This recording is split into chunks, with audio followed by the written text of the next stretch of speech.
네, 안녕하세요. 반갑습니다. 오늘은 목요일인데 제가 이제 갑자기 열어드리는 특강 때문에 많은 분들이 또 이제 함께하고 계시고 아마 좀 시간이 지나면 더 여러분들이 들어오실 것 같아요. 오늘의 주제는 예비초등이라는 주제로 같이 해보려고 합니다. 목소리 잘 들리시죠? 그래도 옛날에 비해서 화면도 많이 켜시고 옛날에 아주 쓸쓸한 3년을 보냈는데 이 정도면 야구하네요. 네, 좋습니다. 1년 중에 가장 핫한 시기가 예비초등으로 따지면 이제 지금부터 11월 정도까지가 예비초등 마케팅을 본격적으로 시작해야 될 시기이고, 이때 마케팅을 시작한 사람들이 3월에 훨씬 좋은 결과들을 가져가기 때문에 저는 이제 가장 신경 쓰는 예비초등 아이들을 대상으로 가장 신경 쓰는 날이 10월, 11월 이때인데, 이런 노하우들을 좀 알려드리려고 오늘의 과정을 불러드렸습니다. 자, 이제 제 소개는 뭐 간단하게 하자면 여러분과 함께 열공방을 운영한 지는 3년이 좀 지나가고 있고요. 제가 해보니까 저도 이제 마케팅을 하나도 몰랐던 사람이거든요. 그냥 한 명 방문 수업하던 걸 시작으로 지금까지 오게 됐는데 여러 차례 실수하고 실패하고 행동하다 보니까 마케팅은 모든 것이 다 공식이라는 걸 알게 된 거예요. 이 공식만 잘 지키면 여러분이 지금 하시다가 다른 지역에 가서 해도 또 잘 되고 또 다른 지역 가서 해도 또 잘 되고 학원이 아니라 김밥집을 해도 또 똑같은 공식을 대입하면 또 잘 되고 이렇게 되기 때문에 이 공식을 알려드리고 같이 행동하는 일에 열공방을 통해서 지금은 많은 시간들을 저도 역시 투자하고 있는 것 같아요. 그래서 오늘은 예비초등은 언제 움직이는가에 대한 시기적인 부분과 마케팅 컨셉과 마케팅 도구를 어떻게 하면 좋을까에 대한 이야기를 중점적으로 함께 나눠보려고 합니다. 까지 돈만 청구가 없는 산부인과 의원 비율은 82%였습니다. 실제로 최근 우리나라의 출산율은 0.78명으로 OECD 국가 중 꼴찌를 차지하고 있습니다. 유례 없이 낮은 출산율 때문에 우리나라는 인구 소멸 국가가 될 거라는 전망도 나오는 보셨죠? 이제 이런 거 많이 보셨을 거예요. 우리나라 출산율이 현재 OECD 국가 중에 가장 꼴찌에 달한다라고 되어 있는 거죠. 웃을 일이 아닌 게 우리는 모두 아이들을 대상으로 지금 일들을 하고 있잖아요. 근데 아이들이 줄어들고 있다라는 건 여기에 있는 모든 분들의 일자리가 또 아이들을 모집할 수 있는 인원 자체가 아예 줄어든다라는 얘기예요. 근데 하나 더 눈여겨볼 건 뭐냐라고 하면 출산율은 꼴찌인데 자영업은 전 세계 7위라는 거예요. 자영업 비율은. 우리 모두 다 자영업 하고 있잖아요. 근데 앞에 1위서부터 6위는요, 관광 국가예요. 엄청난 관광 국가. 그래서 당연히 자영업이 많을 수밖에 없어. 국민 수보다 그 나라에 놀러 가는 사람들이 훨씬 많기 때문에 당연히 자영업자가 많은 거고, 그 나라를 제외하고 우리나라가 7위라고 하는 건 실제로는 자영업 1위 국가에 해당한다. 이렇게 보시면 됩니다.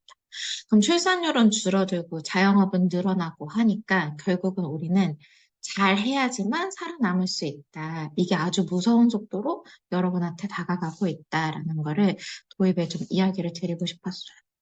자, 여러분도 아마 대충 아실 건데 예비초등에 이제 뭔가 중요한 시기가 오고 있다. 맘카페도 찾아보면 예비초등에 관련된 글도 하나둘씩 올라오고 예비초등 엄마들 사이에서 어떤 학원이 좋아? 어떤 학교가 좋아? 이런 것들이 이제 슬슬 이야기가 나온다는 거 알고 계실 거예요. 그럼 여러분이 생각하실 때 예비초등을 담으려면 무엇이 가장 중요한 것 같아요? 내가 생각할 땐 이거다. 채팅창에 한번 적어보실래요?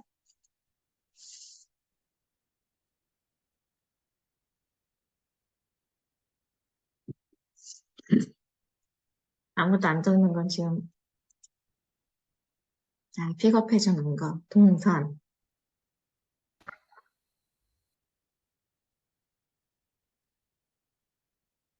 학교 생활을 대비해 주는 거. 먼저 적으신 분들도 있고, 차별화. 혼자 가능한 생활을. 그거는 예비 초등이 학교 생활에서 잘 살아남기 위한 거 아닌가요? 학교 생활에서 잘 살아남으려면 혼자 가능한 생활력을 알려줘요. 기초학습은요. 네, 좋아요. 제가 이제 알려드리는 거는 바로 이겁니다. 시간표예요, 시간표.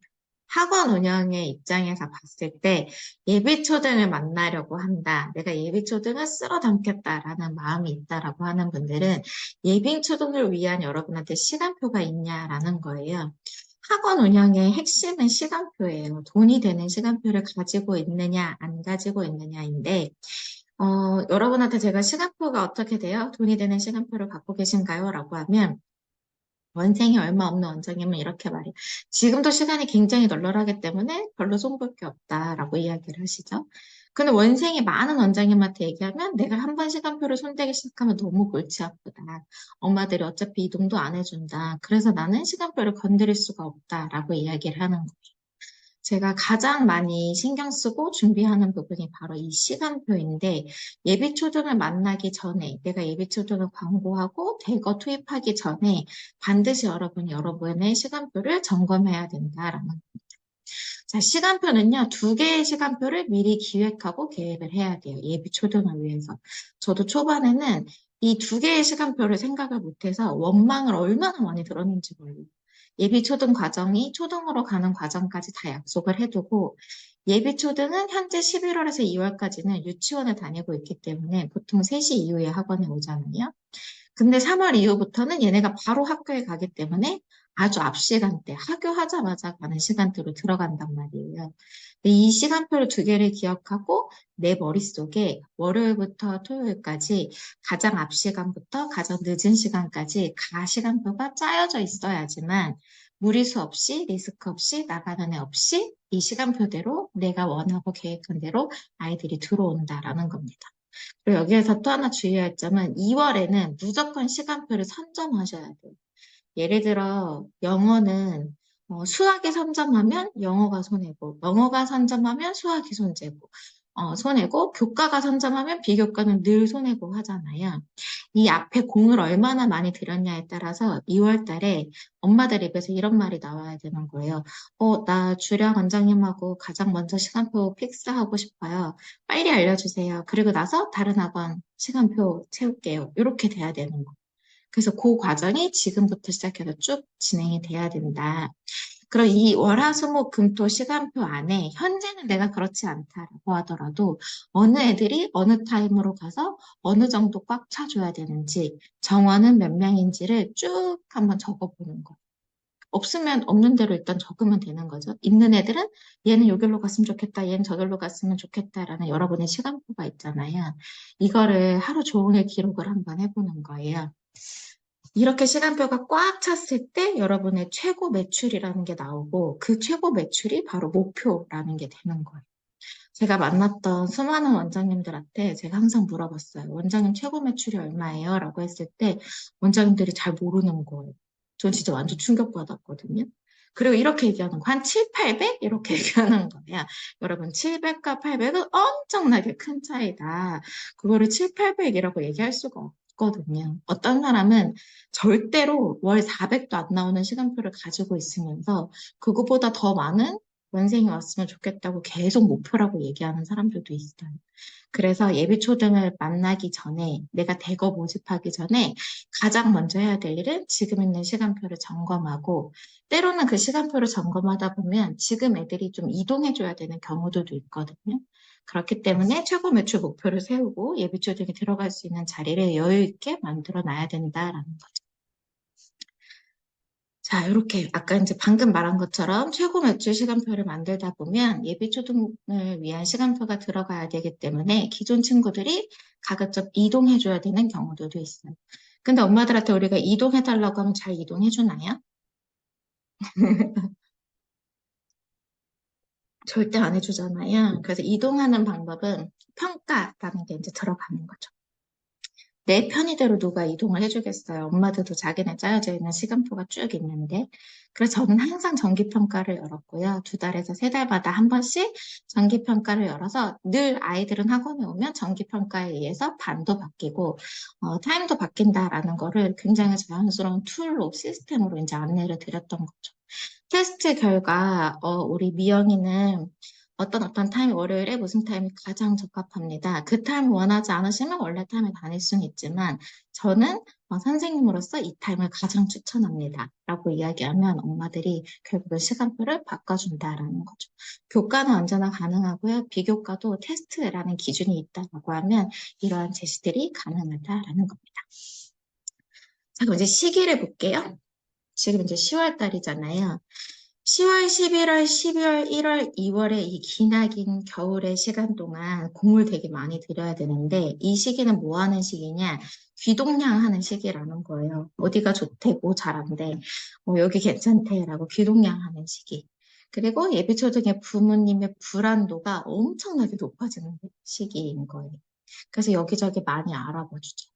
요 시기에 4시간표 안으로 들어와주면 완전 땡큐고요.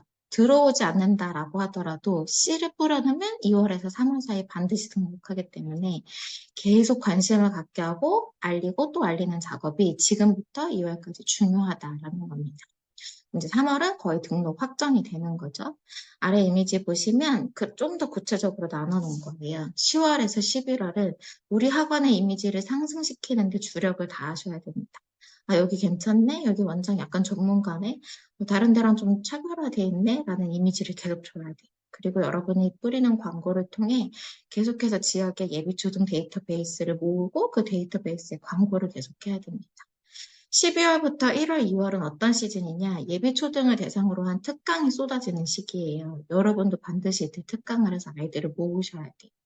그리고 나서 1월에서 2월은 어떤 시기냐? 설명회하고 간담회를 열어서 나는 이러이러한 것들을 너희에게 알려줄 수 있고 초등학교 가면 이러이러한 것들이 중요해라고 하는 것을 정보 전달하는 시기가 1월에서 2월 사이에 또 진행이 된다는 거죠. 거의 설명회 간담회는 2월에 많이 하시는 것 같아요. 그래서 10월부터 3월까지 지속적인 정보 제공으로 여러분의 신뢰를 높이고 등록까지 여러분이 먼저 지치면 안 된다. 계속해서 집중해야 된다라는 것. 한 10월, 11월 하다가 제가 볼 땐 엄마들보다 원장님들이 먼저 지쳐. 아, 왜 안 들어오는 거야? 내가 이렇게까지 광고해봤는데. 그리고 원장님들이 한 텀 쉬는 사이에 지치지 않는 사람들이 그 사람들을, 고객들을 다 가지고 가는 거죠. 그래서 이러한 맵을 기억하시면 된다라는 거. 자, 그럼 마케팅 컨셉은 어떻게 가냐라고 하면 한 3가지로 나눠 볼 수가 있는 거예요. 첫 번째는 공포 마케팅입니다. 저랑 이제 마케팅 공부하신 분들은 잘 아는 단어이기도 하죠. 공포를 주는 거예요, 고객한테. 예비초등 엄마들이 가장 불안해하는 게 뭘까요? 실력에 대한 공포. 우리 아이가 학습을 따라갈 수 있을까? 잘할 수 있을까? 친구들하고 비교되지 않을까? 뭐는 준비 안 한 것 같은데? 뭐는 안 한 것 같은데? 라는 것. 그리고 정서에 대한 공포도 요즘은 엄청 높죠. 학습 심리에 대한 부분, 선생님과 자녀, 친구들과의 관계에 대한 부분들도 요거는 오히려 비교과에서 많이 건드릴 수 있는 부분들인 것 같아요. 그리고 두 번째는 정보 제공입니다. 마케팅 컨셉에서 입학에 초점을 맞춰서 고급 정보를 계속 방출하는 거예요. 누구나 다 주는 정보들. 그러한 정보들을 계속 방출하면서 나만의 펜을 만드는 과정이 이번에 마케팅 컨셉의 또 중요합니다. 세 번째는 프리미엄 방에는 제가 알려드렸던 방법인데 특별한 내가 필수품이다라고 하는 것을 인지시키는 것입니다. 왜 나여야 하는지 동네를 파악하고 결정하는 부분이 이 특별한 필수품에 들어갑니다. 자, 그럼 이제 예를 들어서 이런 것들이 있겠죠? 입학 공포 줄 때 기억 니은 디귿부터 배워서 안심인가요? 수학은 문제를 바로 읽고 풉니다. 라고 하면 이제 이 읽고 쓰고 하는 국어적인 부분에 공포를 줄 수 있고 엄마 어릴 때랑 다 바뀐 수학, 엄마만 몰랐다. 라고 하면 수학이 뭔가 바뀌었나 보네. 라고 또 공포를 줄 수 있고 코로나 이후 억만된 학습 심리 그냥 그렇게 출발하시겠습니까? 라고 두면 이것도 또 비교과에서 공포를 줄 수 있죠. 밑에 초등 6년 가장 많이 방황하는 과목 영어 정확한 로드맵 없으면 학원비 많습니다. 중요한 줄 알면서 놓친 독서력 입학 전 지금이 유일한 기회의 시간입니다. 라고 하면 이 문구를 읽은 예비 초등 엄마들은요 지금 현재 고3 엄마들보다도 더 심해요 마음들이. 만나보면 그렇지 않아요? 본인들이 고3 엄마보다도 지금 더 심장이 벌렁벌렁거리고 대단한 일을 하는 줄 안단 말이에요. 정보 제공도 마찬가지죠. 파일을 준다라고 했을 때 입학 전 반드시 점검해야 하는 초등 연산 4단계. 이거 받고 싶잖아요. 초등 1학년 1학기에 반드시 알아야 할 어휘 모음집 받고 싶잖아요. 초등생활 시작할 때 유용한 1일 1 영어 문장 100선 너무 받고 싶잖아요. 초등 저학년 피아노 학원 고르는 방법, 학교에서 배우는 음악 기초 이론 10가지 받고 싶잖아요. 지속적인 카드 뉴스도 도움이 되겠죠. 특별한 필수품 요거는 지금 다 설명할 순 없어요. 그래서 이제 저것만 드렸고, 그래서 저는 이런 마케팅을 통해서요, 원생이 한명할 때부터 제가 가장 많이 듣는 질문이 뭐냐라고 하면, 여러분은 어떤 질문 많이 들으세요? 얼마에, 원비 얼마예요? 이런 질문 많이 들으시나요? 저는 혹시 자리 있을까요? 빈자리 있을까요? 우리 애가 지금 만약 가서 상담한다고 하면 자녀 자리가 있을까요? 라는 질문을 많이 들었죠. 잘 안 되나? 현실적인 질문을 들으셨군요. 이런 질문을 들어야 돼요. 선생님, 제가 아직 가보진 않았는데, 만약에 간다고 하면 자리는 있을까요? 라는 이제 불안을 딱 느껴야 되는 거죠. 여기 이제 애들이 많을 것 같고, 전문가일 것 같고, 가면 좋을 것 같고, 이런 것들을 느끼게 해줘야 된다라는 겁니다. 자, 그럼 마케팅. 예비 초등의 마케팅 타깃은 누구냐라는 거예요. 그, 활을 쏘는데 타깃이 없이 여러분은 계속 쏘잖아요. 제가 놀라울 정도로 우리 학원인들은 엄청 부지런해요. 모든 자영업 영역 중에서 저는 진짜 제일 부지런하다고 생각을 하거든요. 근데 타겟이 없으니까 활은 계속 쏘는데 맞질 않는 거예요.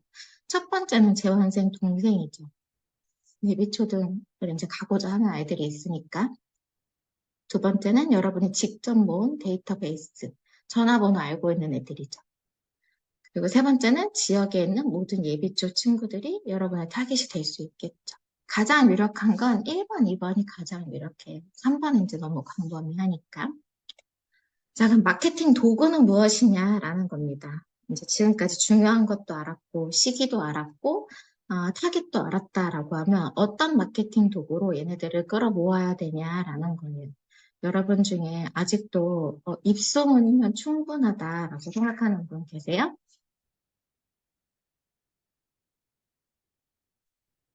계시죠? 뭐 있어도 여기다 말할 수가 없잖아요. 그렇죠? 이제 이런 표정이 얼굴에 올려놓는데. 자, 마케팅 도구는 굉장히 여러 개가 있는데요. 예를 들어 자료를 뿌려주고 데이터베이스를 받는 방법, 그리고 예비추 특강을 여는 방법, 그리고 간담회나 설명회를 여는 방법이 있습니다. 요즘 엄마들 진짜 입소문 안 내주죠? 채팅창 보니까 저도 그런 생각을 해요. 이 세 가지를 다 설명하기엔 시간이 기니까 오늘은 1차 자료 데이터베이스를 모으는 방법에 대해서 여러분과 이야기를 더 나눌게요. 잘 가르치면 내 새끼만 보내려 하죠. 근데 이게 원장님들 입소문 안 내주는 게 아니라 여러분이 입소문 마케팅을 안 했기 때문에 그런 거예요. 제발 공부합시다. 입소문도 마케팅을 해야 입소문이 나거든. 자, 내 타겟에 최대한 나를 이제부터 노출시키겠다라고 각오하셔야 돼요. 이 동네에서 신미한 이름 안 들어본 사람 없게 만들어버려야지. 유치원 가방 매내는 우리 학원 이름 다 알고 있는 거야. 이런 목표로 이제 광고를 하는 거예요. 그럼 이제 광고를 많이 하라고 그러면 원장님들이 또 어떤 거 걱정하냐면 다른 학원에서 나 너무 이상하게 볼 것 같아요. 엄마들이 나 너무 이것만 한다고 뭐 이럴 것 같아요. 저럴 것 같아요. 라는 생각 되게 많이 하신단 말이에요. 근데 우리가 애플이나 나이키가 아무리 광고 많이 해도 걔네한테 뭐라고 하는 말이에요. 뭐 경쟁 업체는 뭐 할 수 있겠죠? 근데 그건 마저도 걔네가 신경 쓰냐 이거예요. 제가 여기다 적어놨잖아요. 여러분이 망하게 생겼는데 도대체 뭐가 두렵냐라는 거예요. 근데 두려워할 필요 없이 이제부터 내가 예비초등에 대해서 10월부터 2월까지는 나만큼 광고 안 한 사람이 없게 하겠다. 압도적으로 광고하겠다라는 마음으로 광고를 하셔야 됩니다. 자, 그래서 이제 제가 지금 이제 다 만들었는데 이런 자료가 또 있어요. 입학 축하합니다. 그래서 예비 초등을 위한 가장 완벽한 가이드를 드려요라고 하면 엄마들이 받고 싶을까요? 안 받고 싶을까요? 엄청 받고 싶어요. 첫 번째 받아간 사람들이 후기 몇 개 남겨주면 또 줄을 엄청 많이 쓰는 거예요. 그래서 이런 거를 이제 작업을 하시면 된다는 거죠. 그 전에 제가 예전에 했던 방법인데 예비초등 필수 연산 문제 100선 이런 거 만든 거예요. 이런 거 만드는 거 여러분 어려워요? 아까 제가 마케팅 예시로 들어줬던 거, 자료 만드는 거 여러분 과목에서 절대 어려운 일 아니거든요. 영어 단어 100개 뽑는 거 원장님도 어려워요? 음악 기초 이론 10페이지 찾는 거 여러분 어려워요? 안 어렵잖아요. 그래서 그런 것들을 다 찾아서 만드는 건 어려운 일이 아니라는 거예요. 좀 더 예쁘게 만들고 잘 만드는 건 좀 배워야 하지만 이거 자체를 만들어서 줄게 하고 사람 모으는 건 어려운 게 아니라는 거예요. 근데 지역에 따라서 100개를 만들었는데 100명이 안 올 수도 있어요. 100개 정도의 예비 초등 엄마들이 모여서 자료를 가져가거나 파일을 받는다라고 하는 건 신도시 중에서도 좀 안정적인 신도시는 100명이 가능해요. 음, 우리 동네가 새로 생겨서 초등학교가 계속 늘어나고 증축하고 있다라고 하면 한 100명 정도 모집하시면 되고, 그게 아니다라고 하면 50명, 30명 해서 선착순으로 관리하는 게 훨씬 더 좋아요. 그럼 이 자료는 어떻게 주느냐? 온라인으로 줄 수도 있고 오프라인으로 줄 수도 있죠. 간단한 자료는 온라인으로 주시고요. 와서 받아가야 될 자료들이 있어요. 여기 지금 써놓은 것들이 그래요. 플래너라든지 뭐 각 과목에 내가 조금 더 신경 써서 만들었다라고 하는 건 오프라인으로 주시는 게 훨씬 좋습니다. 왜 그러냐? 마케팅 전략 중에 오프라인으로 와서 받아가는 것을 문간 발들이기 전략이라고 해요. 그럼 내가 이 학원에 와서 딱히 이 원장님한테, 홍지영 원장님한테 영어 막 안 물어봤어도 이 자료만 받아서 고개만 푹 숙이고 인사하고 갔어도 발을 들였다 가면 여기에 대한 인식이 개선이 딱 되는, 각인이 되는 거예요. 그래서 제가 이거를 100개를 했었거든요. 수연산지 100개. 그리고 나머지 조금 더 여유 있게 출력해서 인근 네일아트, 커피숍, 뭐 뿌릴 수 있는 데다가 한 네다섯 건씩 다 갖다 놨었어요. 이거 사장님 저 이번에 진짜 목숨 걸었거든요. 이거 네 권 예비 초등 같은 엄마들한테 꼭 나눠주세요 하면서 그 앞에다 놔달라고 했었거든요. 그렇게 방법으로 해서 제가 그 당시 100개의 연산집이 나갔고 그중에 32명이 등록을 합니다. 괜찮지 않아요? 어마어마한 숫자예요. 32명 등록하는 거. 근데 그 다음날 바로 다 등록한 게 아니라요. 이 중에도 등록한 사람이 있고, 2달 뒤 등록한 사람이 있고, 6달 뒤 등록한 사람도 있어요. 1년 동안 이 사람들이 찾아왔다라는 거예요. 허미진 원장님은 옥정 지금 이거 가능한 동네. 자, 그러면 어떻게 해요, 여러분? 100개의 전화번호가 들어온 거예요, 여러분한테. 그럼 이제 저장을 해야 되죠? 그럼 그 전화번호로 1차 자료를 배부하잖아요. 그 자료를 배부하고 나서 제가 또 했던 게 나는 하나 더 어떻게 하면 이 사람들한테 좋게 인식시킬 수 있을까라고 하는 게 그 수연산집 100개를 보내면서 100문제를 가져간 사람들한테 영상을 또 발송을 한 거예요. 이걸 잘 풀려면 여러분 어떻게 해야 되냐면요. 그래서 제가 이제 제 거 영상을 찍어가지고 가이드를 아주 간단하게 한 5분 이내로 찍어서 보낸 것 같아요. 그럼 제가 영상 찍는 거 좋아해서 보냈을까요? 진짜 NG 한 2,000번 난 것 같아. 아, 다시. 그저 진짜 싫어. 영상 찍고 남기고 유튜브 하고 이런 거 정말 싫어하는데, 그때 어떻게 하면 한 번이라도 더 각인시킬 수 있을까? 내 목표가 있으니까. 기양했으니까, 여기까지 했으니까 하나만 더 하자라고 해서 그 1차 영상 가이드를 또 보내드렸죠. 좀 이따가 저의 이번에 더 구체적인 그 전략을 공개해드릴게요. 그리고 나서 추후 정보를 또 보내는 거예요. 개별적으로 보낼 수도 있고 단톡으로 묶어서 보낼 수도 있겠죠. 여러 입학에 관련된 좋은 정보들을 보내고 그리고 나서 또 어떤 것도 보내냐? 여러분의 학원 광고도 같이 보내는 거죠. 그럼 이 100개를 모집하기 위해서 어떻게 했냐라고 하면 맘카페에 가입을 해서 협력업체로 등록을 했기 때문에 협력업체를 통한 DB 수집을 했고요.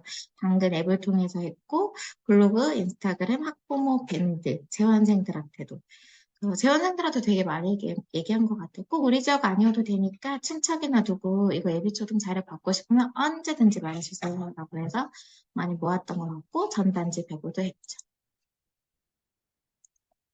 네, 맞아요. 채팅창에 있는 것처럼 기존 재원생에 매달리는 거는 굉장히 위험한 마케팅이에요. 계속 새로운 뭐를, 낚시를 계속 여러 개로 꽂아놔야 되는 거. 자, 그래서 보시면 오랫동안 공들여서 예비초를 모집해야 된다는 거예요. 아주 오랜 시간 집중해서 마케팅하는 게 쉽지 않잖아요. 근데 그렇게 하다 보면 제가 밑에 적어놨죠. 하늘은 알고 있고 하늘이 감동한다라는 거죠. 예비초는요, 엄마들 마음도 진짜 변덕스럽고요. 한다고 그랬다가 안 한 사람도 많고, 시간표 변동도 많고요. 정작 공들여서 몇 개월을 했는데도 불구하고 한다고 했다가 3월에 다른 학원으로 가버리는 경우도 되게 많아요. 그런데 조금 해보고 포기하고 또 조금 해보고 포기하지 말자라는 거죠. 그래서 저는 이번에는 이렇게 하려고 해요. 똑같이 맘카페 당근 앱을 통해서 자료를 뿌리고 사용법을 전송할 건데 모인 DB의 동의를 구해서요. 음, 예비초 이제 한 디데이 100일 정도 남았을 때 한 3개월 전이면 이제 곧 다가오죠. 매주 카드 뉴스를 전송해 주겠다. 예비초 입학에 도움이 되는 정보를 내가 매주 무슨 요일에 주겠다. 단톡으로 들어오겠냐라고 하면 이제 그 대부분 오케이 하겠죠. 그렇게 해서 단톡을 운영하고요. 거기에 매주 좋은 자료를 올려주고 한 번씩 그리고 거기다가 예비초 특강 안내 보내고 그다음에 자료를 받았던 이 크루들에게 특별한 특혜를 줘서 설명회를 진행하고 등록까지 이어가려고 합니다.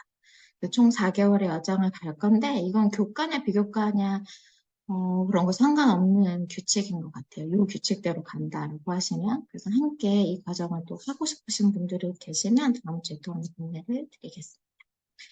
제가 이제 이 얘기를 하고 싶은데 이상한 사람들이 있어요. 어떤 사람들이냐.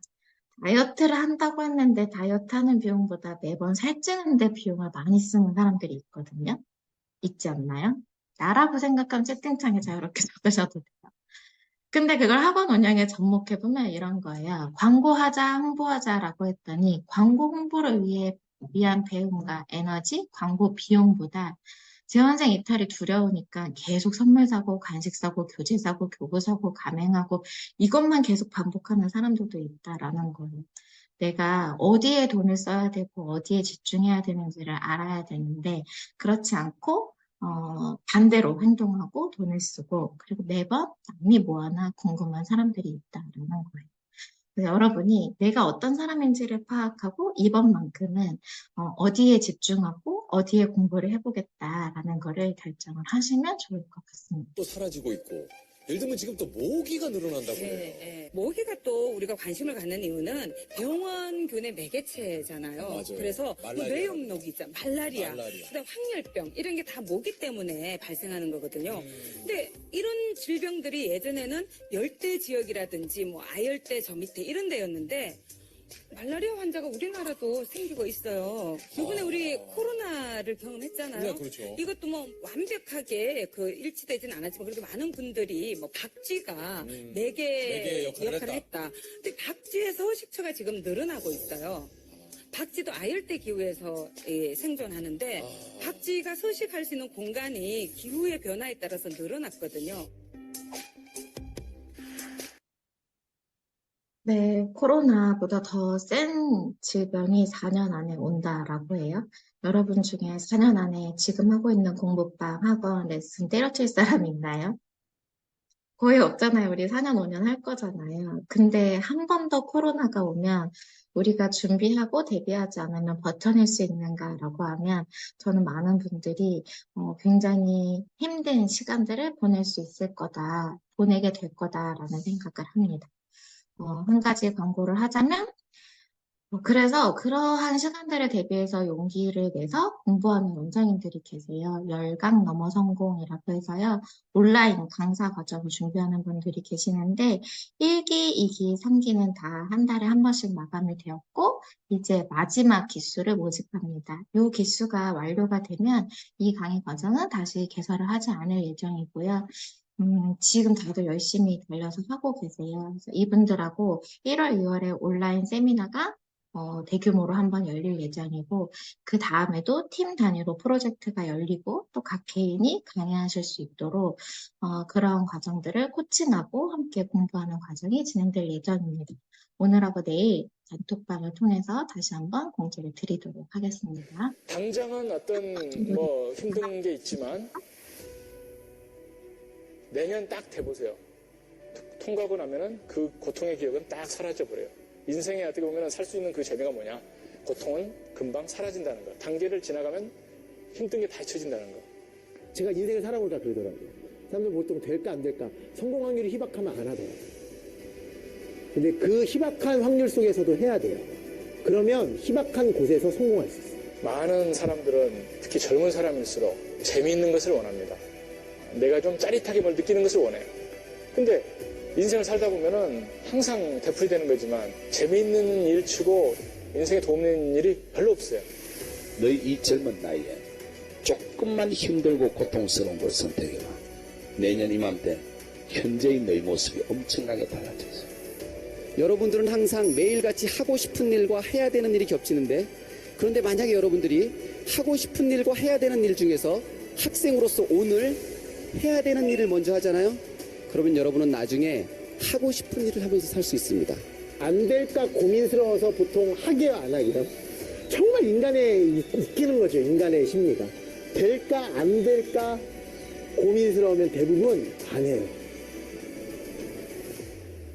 그래요, 정말.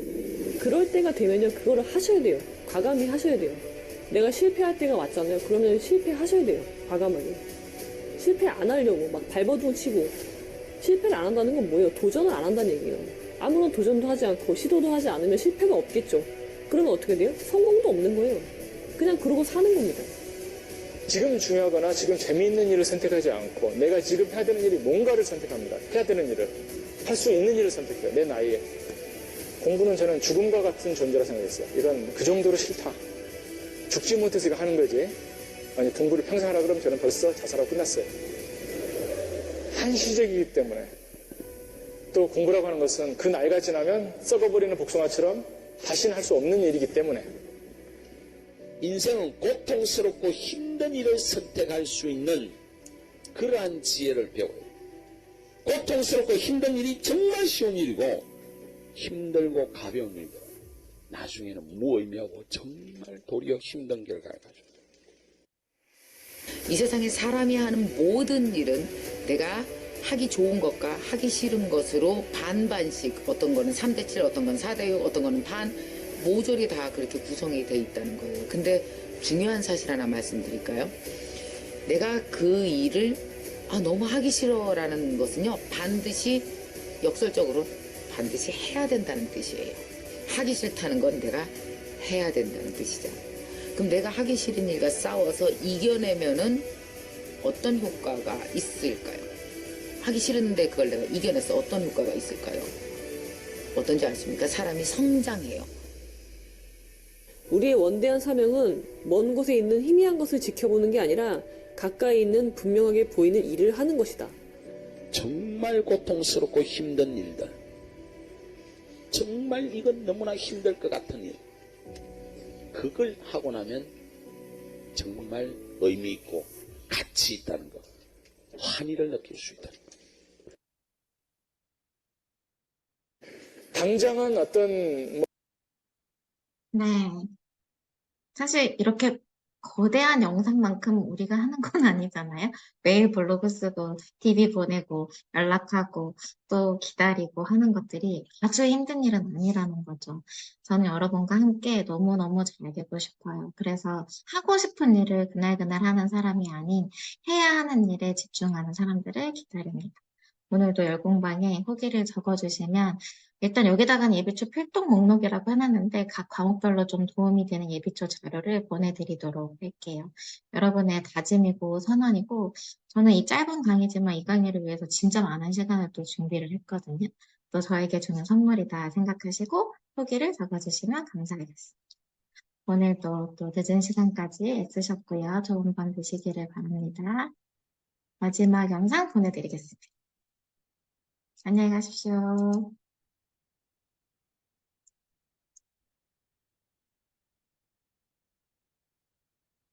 감사합니다. 감사합니다.